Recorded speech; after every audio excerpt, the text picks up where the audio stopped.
नमस्कार, हरिभूमि टीवी पर आपका स्वागत है। हरियाणा से एक अहम अपडेट सामने आई है।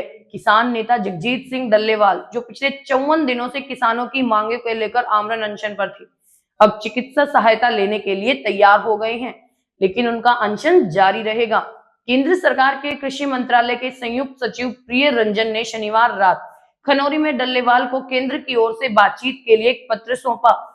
इस पत्र में बताया गया कि आगामी 14 फरवरी को चंडीगढ़ में एक अहम बैठक होनी है, जिसमें न्यूनतम समर्थन मूल्य यानी एमएसपी समेत अन्य मुद्दों पर चर्चा होगी।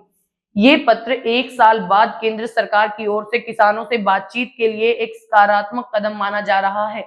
इस बैठक में केंद्र और पंजाब सरकार के मंत्री किसान नेताओं के साथ मिलकर उनके मुद्दों पर विचार करेंगे।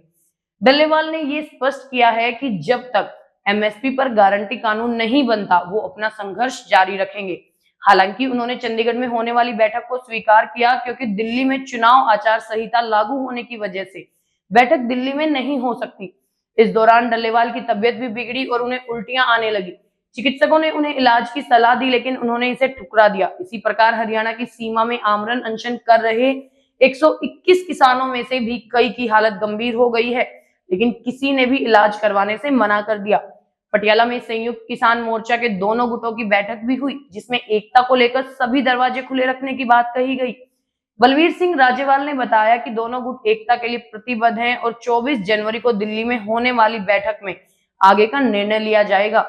केंद्रीय कृषि मंत्रालय की ओर से भेजे गए पत्र में कहा गया है कि 14 फरवरी को होने वाली बैठक में डल्लेवाल और अन्य किसान नेताओं को हिस्सा लेने का आमंत्रण दिया गया है।